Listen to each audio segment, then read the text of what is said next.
এবার আমরা রান্নাঘরের এমন একটা রিস্ক নিয়ে কথা বলবো যেটা খুবই কমন কিন্তু আমরা প্রায়ই খেয়াল করি না। নামটা হলো ক্রস কন্টামিনেশন। এটা ঠিকঠাক বুঝতে পারলে কিন্তু অনেক বড় বিপদ এড়ানো সম্ভব। এই যে দেখুন, এসএমএড ইউকের একটা কথা, ক্রস কন্টামিনেশনের সবচেয়ে সাধারণ উৎস কাঁচা মাংস, পোলট্রি এবং সামুদ্রিক খাবার।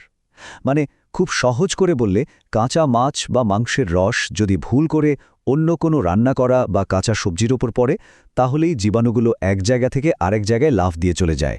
আর এটাই হলো ক্রস কন্টামিনেশন। তাহলে উপায়টা খুবই সহজ, আর এর নাম হলো ফ্রিজ জোনিং, মানে ফ্রিজটাকে ঠিকঠাকভাবে ব্যবহার করা। নিয়মটা একদম সিম্পল।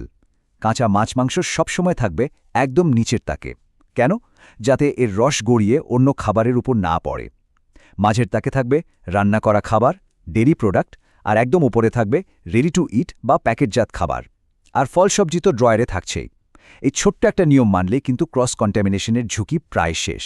দেখুন, আমরা সমস্যাগুলো জানলাম, কারণগুলোও বুঝলাম। এখন কিন্তু ভয় পাওয়ার পালা না, এখন সমাধানের পালা। কারণ প্রত্যেকটা সমস্যারই খুব সহজ আর কার্যকর সমাধান আছে। চলুন এবার সেইগুলোই দেখে নিই। ফ্রিজ থেকে বের করে ফ্রোজেন খাবার বরফ গলানোর জন্য বাইরে রেখে দেওয়া, এটা আমরা অনেকেই করি। কিন্তু এটা একটা বিরাট ভুল। কারণ রুম টেম্পারেচারে খাবারের বাইরের অংশটা খুব তাড়াতাড়ি ডেঞ্জার জোন টেম্পারেচারে চলে আসে, আর ওখানে ব্যাকটেরিয়া জন্মানো শুরু করে। তাহলে সঠিক উপায় কি? হয় আগের রাতে ফ্রিজের নর্মাল অংশে নামিয়ে রাখুন, অথবা ঠান্ডা পানিতে ডুবিয়ে গলিয়ে নিন। আর কিছু ছোট ছোট অভ্যাস আছে যেগুলো আমাদের সেফ রাখতে পারে।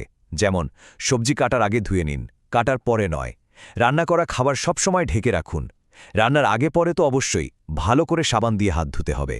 আর হ্যাঁ, রান্নাঘরের স্পঞ্জ বা কাপড়টা কিন্তু নিয়মিত পরিষ্কার করা খুব জরুরি। এই ছোট ছোট কাজগুলোই কিন্তু দিন শেষে অনেক বড় একটা পার্থক্য তৈরি করে।